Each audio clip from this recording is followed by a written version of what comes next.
Doa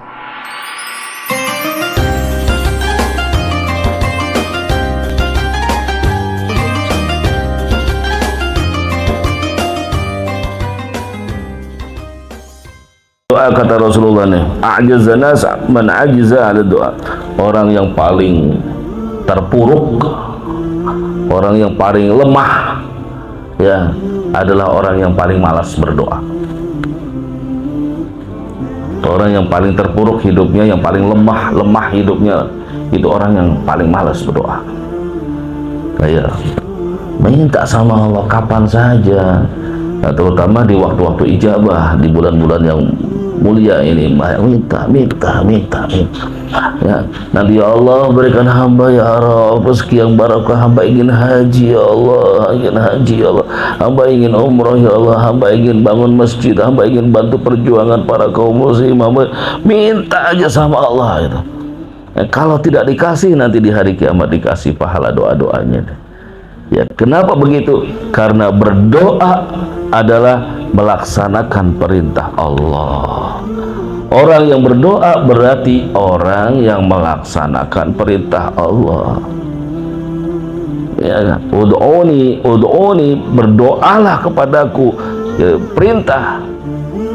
Kalau Allah memerintahkan sesuatu, wajib bagi hambanya melaksanakannya. Jelas ya? Jelas tidak? Nah, diminta kepada Allah. Walaupun hal-hal yang buat kita gak mungkin, minta sama Allah. Masalah garam, masalah ini minta. Jangan mintanya sama manusia. Karena kebalikan nih, orang yang bahlul. Tahu orang bahlul? Tahu gak orang bahlul? Apa? Bukan, orang bahlul itu orang yang minum es ditiup.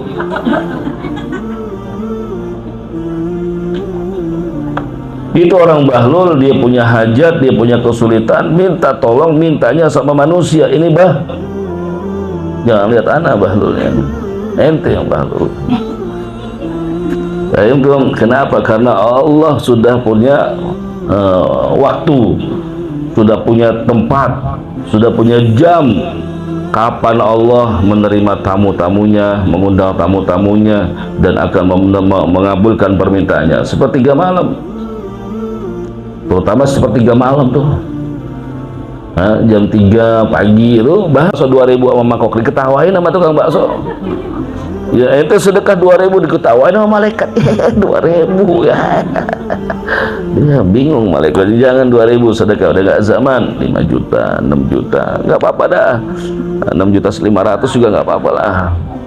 Ya, sedekah taruh sini, ada 10.000, kumpulin dulu. Ya, 10.000, 20.000 masukin, apa ya Allah, sedekah.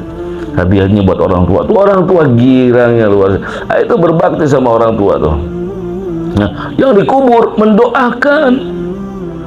Yang dikubur mendoakan, yang hidup. Ente gak percaya? Mati dulu. Mati, ente minta mati malam ini, nanti anaknya sedekah. Habis itu WA ke anak. Bener gak hadisnya? Ya Allah, betul tidak? Yakin.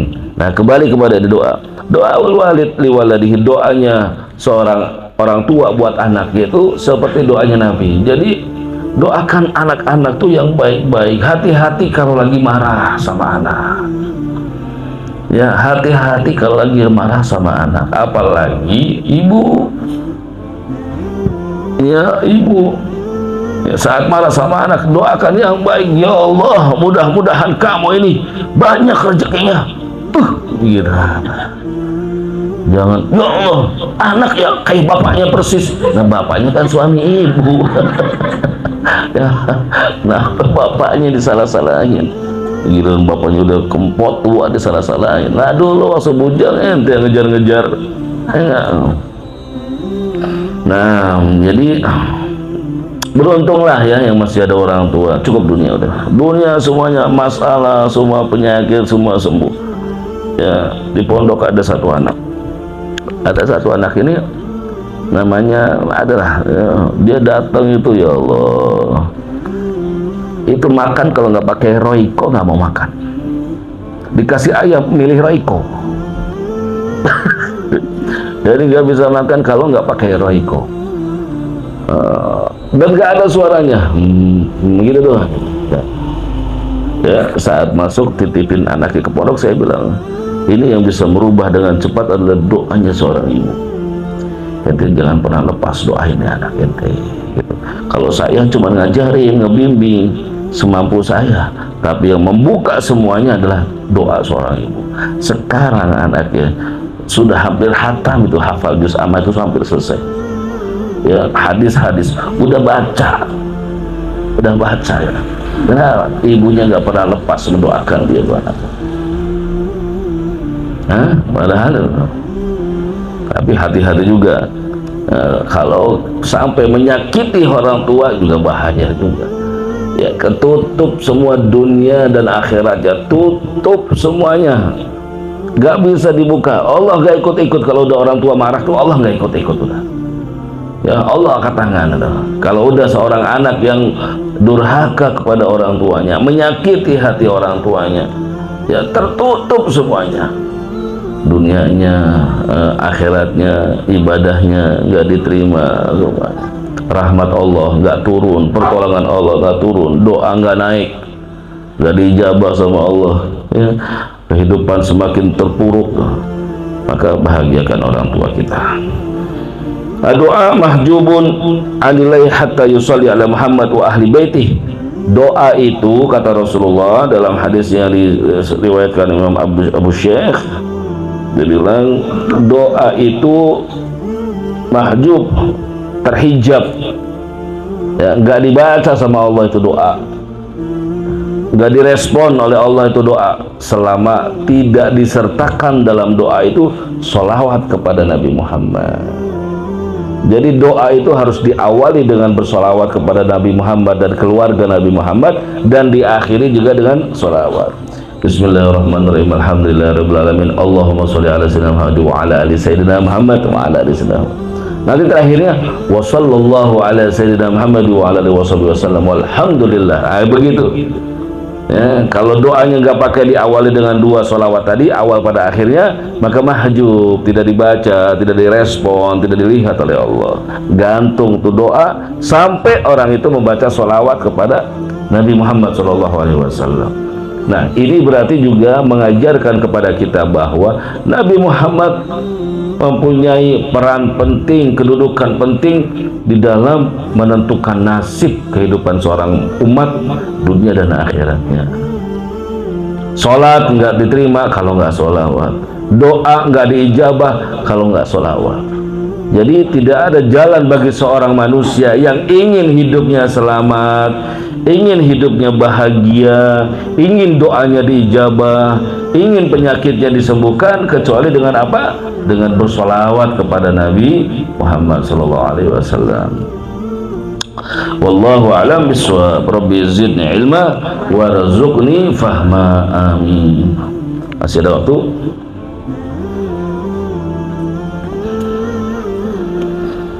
As-salatu 'alal khuf, al-masku 'alal khuffain. Kita akan bahas sedikit tentang mengusap di atas sepatu.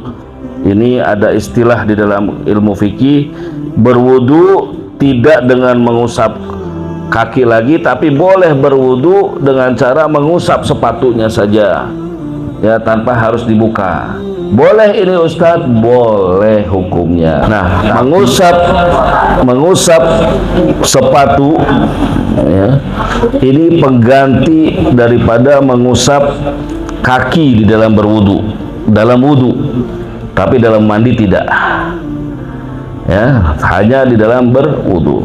Mungkin dalam keadaan cuaca dingin banget gitu ya, dingin banget. Kemudian kita pakai sepatu, kita biar wudhu nggak kedinginan, boleh diusap sepatunya saja, ya, di atas. Tapi ada syaratnya, ya. Ini juga boleh bagi orang yang tidak bepergian, mukim ataupun musafir. Nah, baik.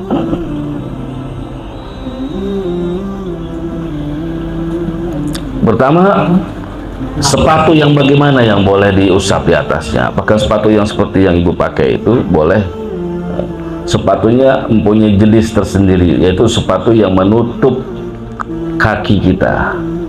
Ya, kalau membuka kelihatan kaki kita nggak boleh. Yang pertama syaratnya sepatunya itu harus sepatu yang menutup kaki kita. Yang kedua sepatu itu kuat, tidak tembus air, kuat. Di sini disebutkan misalnya contohnya sepatu bot, tahu sepatu bot?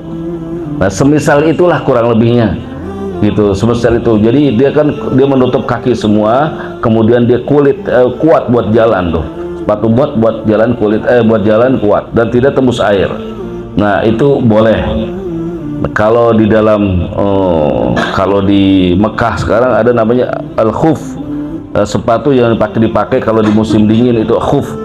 Ya, nanti kalau yang pergi umroh gitu minta beri khuf biar tahu aja khuf tuh bagaimana gitu. Ya, itu boleh.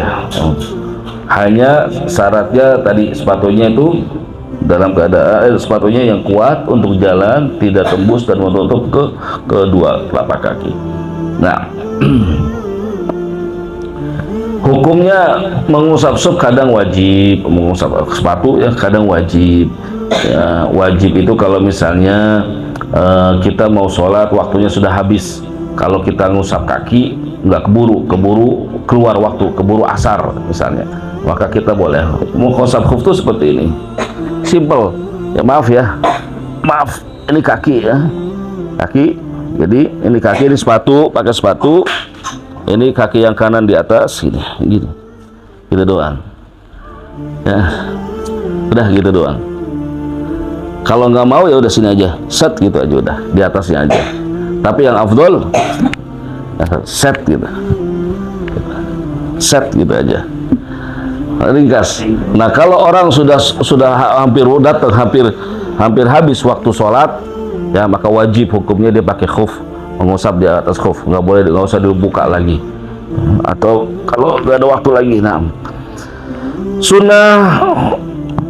sunnah kalau misalnya masih ada waktu gitu ya, boleh kita mengusap sup, mubah kapan saja. Ibu sekarang mau pakai sepatu tidur nggak dilepas sehari semalam pakai sepatu aja boleh ya, boleh gitu ya, karena kalau dilepas batal ya, batal ya.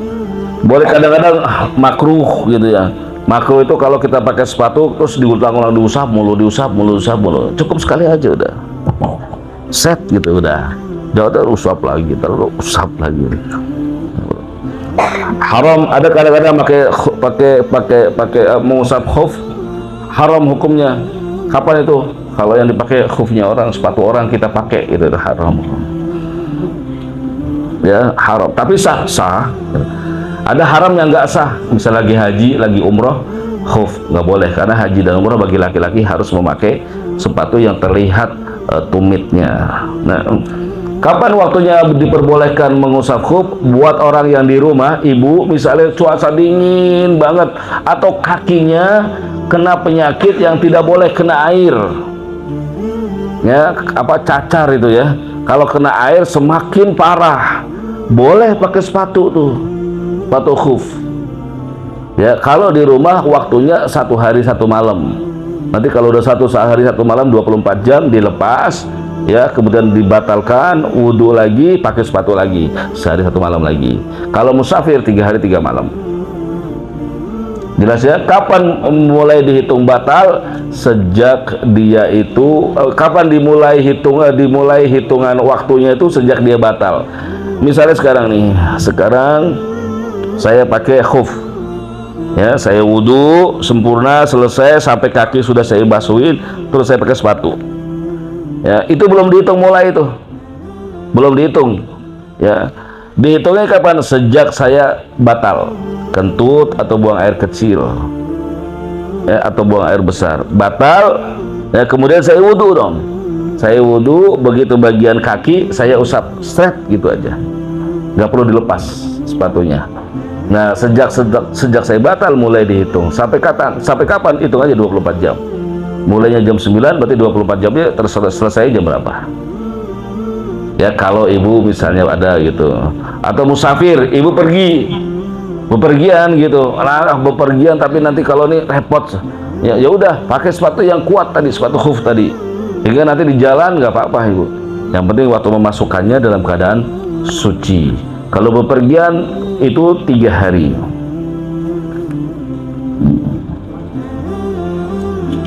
Kapan batalnya seseorang itu memakai khuf? Batalnya kapan? Kalau dia berhadas besar, itu batal, ya. Yang kedua, kalau dicopot, udah tahu lagi pakai khuf, pakai lepas sepatu, ya itu batal tuh. Ya, waktunya sudah batal tuh. Dia harus ngulang lagi. Kemudian kapan? Ya seperti yang wudhu, ridah dan lain sebagainya. Naudzubillah. Jadi kesimpulannya, diperbolehkan bagi kita memakai atau berwudu dengan cara membasuh sepatu. Boleh bagi kita berwudu dengan cara membasuh sepatu, baik kita di rumah nggak kemana-mana atau dalam kepergian. Kalau kita di rumah itu batas waktunya 24 jam atau 1 hari 1 malam. Kalau bepergian 3 hari 3 malam. Ya, kapan dihitung mulai hitungan waktunya mulai jalan, argonya jalan sejak dia itu batal berwudunya. Ya, lalu sepatu yang bagaimana yang diperbolehkan yang kita gunakan selama di rumah? Sepatu yang tidak tembus air, sepatu yang kuat yang menutupi mata kaki. Kuat buat jalan, nggak kena air. Jelas ya. Apa saja yang membatalkan membasuh sepatu itu? Ya kalau waktunya habis. Yang kedua kalau dia junub. Yang ketiga kalau dia lepas itu sepatunya. Ya. Bolehkah untuk siapa saja? Boleh, silakan pakai. Ya asal jangan dilepas dan memakainya dalam keadaan berwudu.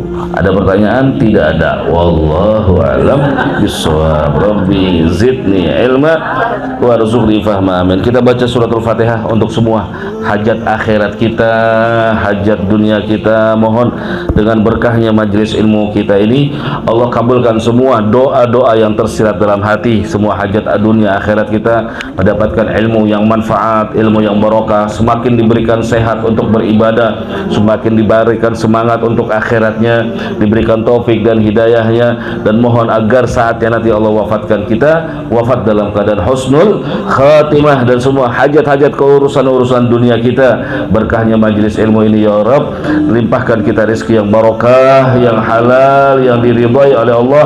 Selesai semua urusan-urusan kita, masalah kita ya Allah, sembuh semua penyakit lahir batin kita ya Rabb, dan mudah-mudahan selesai semua hutang piutang kita yang berhutang, dan mudah-mudahan Allah berikan kita kesempatan, kemudahan untuk bisa berziarah ke Rasulullah, berziarah ke Rasulullah dan berziarah ke Baitullah, bersujud ke Baitullah, berziarah ke Rasulullah dengan haji maupun umrah ya Rabb. Untuk semua keluarga ini, Pak Juwandi dan keluarga, semoga diberikan istiqomah, diberikan barokah, diberikan kabul semua niat-niatnya. Ala hadhihi niyah al-Fatihah. A'udzubillahi minasyaitonir rajim. Bismillahirrahmanirrahim. Alhamdulillahirabbil alamin arrahmanir rahim maliki yaumiddin. Iyyaka na'budu wa iyyaka nasta'in. Ihdinas siratal mustaqim. Siratal ladzina an'amta 'alaihim ghairil maghdubi 'alaihim waladdallin. Amin. Fatihah yang kedua untuk pembangunan pondok pesantren Manbaul Khairat, semoga diridhai, dimudahkan oleh Allah Subhanahu wa taala. Niat-niat hajatnya ya Rabb diridhai dan dikabulkan, dimudahkan oleh Allah. Wabil khusus untuk menyelesaikan semua hutang piutang pondok pesantren, pelunasan tanah, semuanya santri-santrinya manfaat, tukangnya sehat, yang berdonatur diberikan berkah semuanya berkati Rasul sallallahu alaihi wasallam wa berkati Nawa Abu Ya Hasan bin Ahmad Baharun. Al-Fatihah. A'udzubillahi minasyaitonir rajim. Bismillahirrahmanirrahim. Alhamdulillahirabbil alamin arrahmanir rahim maliki yaumiddin. Iyyaka na'budu wa iyyaka nasta'in. Ihdinas siratal mustaqim. Suratul ladzina an'amta 'alaihim ghairil maghdubi 'alaihim waladdallin. Amin. Ibu, saya lupa minta doa Fatihah. Mudah-mudahan besok perjalanan saya ke Pontianak diberikan selamat ya Bu ya.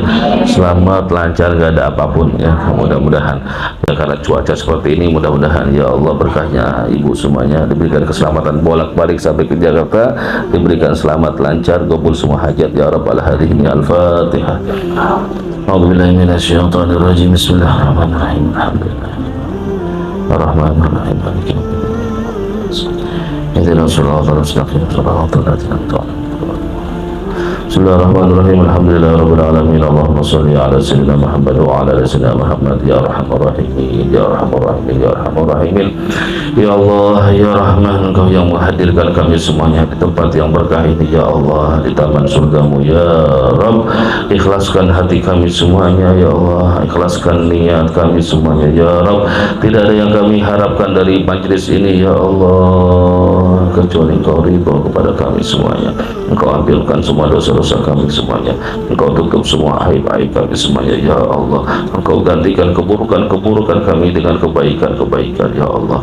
Engkau wafatkan kami semuanya dalam husnul khatimah ya Rabb. Kami berhajat di majlis ilmu ini ya Allah untuk kedua orang tua kami, ampunkan dosa-dosa mereka ya Rabb. Luaskan kubur mereka yang telah wafat, jadikan kubur mereka raudhah min riyadil jannah. Yang masih hidup orang tua kami ya Rabb, jadikan mereka kunci surga untuk kami semua ya Rabb. Berikan kami kemudahan untuk berbakti, membahagiakan mereka semuanya dalam akhir hayat mereka ya Rabb. Pada saat yang Kau wafatkan orang tua kami dalam husnul khatimah ya Allah ya Rahman. Anugerahkan kami semua ilmu yang manfaat ya Allah, ilmu yang barokah ya Allah, ilmu yang merubah hidup kami ya Allah, ilmu yang merubah pola berpikir kami ya Rabb, ilmu yang menambahkan kedekatan kami, kecintaan kami kepadamu ya Allah, ilmu yang menambahkan ibadah kami, keyakinan kami kepadamu ya Rabb. Jauhkan kami semua dari ilmu yang tidak bermanfaat ya Allah, yang semakin menjerumuskan kami kepada murka-Mu ya Allah ya Allah ya Rabb. Berikan kami semua taufik dan hidayah-Mu ya Rabb.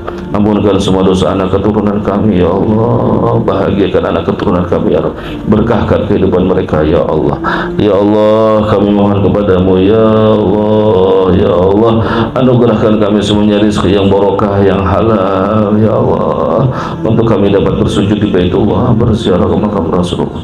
Kami merindukan Baitullah, kami ingin berziarah ke Baitullah, kami ingin berziarah ke Rasulullah ya Rabb. Mudahkan jalan kami semuanya ya Rabb, mudahkan langkah kami ya Rabb, mudahkan rezeki kami ya Rabb untuk dapat ke Mekah Mukarramah, ke Madinatul Munawwarah ya Rabb, dengan berkahnya majelis ilmu ini ya Rabb. Ya Allah, pada saat yang kelak Engkau akan wafatkan kami ya Allah, wafatkan kami semua dalam husnul khatimah, wafatkan kami semuanya dalam husnul khatimah, wafatkan kami semuanya dalam husnul khatimah. Terima semua kebaikan kami, amal-amal kami ya Rabb, sekecil apapun ya Rabb, dan ampunkan semua dosa kami sebesar apapun yang kami lakukan ya Rabbana taqabbal minna innaka antas samiul alim wa tub alaina innaka antat tawwabur rahim. Rabbana atina fid dunya hasanah wa fil akhirati hasanah wa qina adzabannar. Wa sallallahu ala sayyidina Muhammadin wa ala alihi wasallam. Alhamdulillahi rabbil alamin. Alhamdulillah ala ni'amillah, alhamdulillah ala barakatillah, alhamdulillahi hamdan yuwafina wa yukafi mazida, walhamdulillahi rabbil alamin. Terima kasih Ibu Bapak, mohon maaf kurang lebihnya. Kafaratul majlis, subhanakallahumma bihamdika asyhadu an la ilaha illa anta astaghfiruka wa atubu ilaik. Assalamualaikum warahmatullahi wabarakatuh.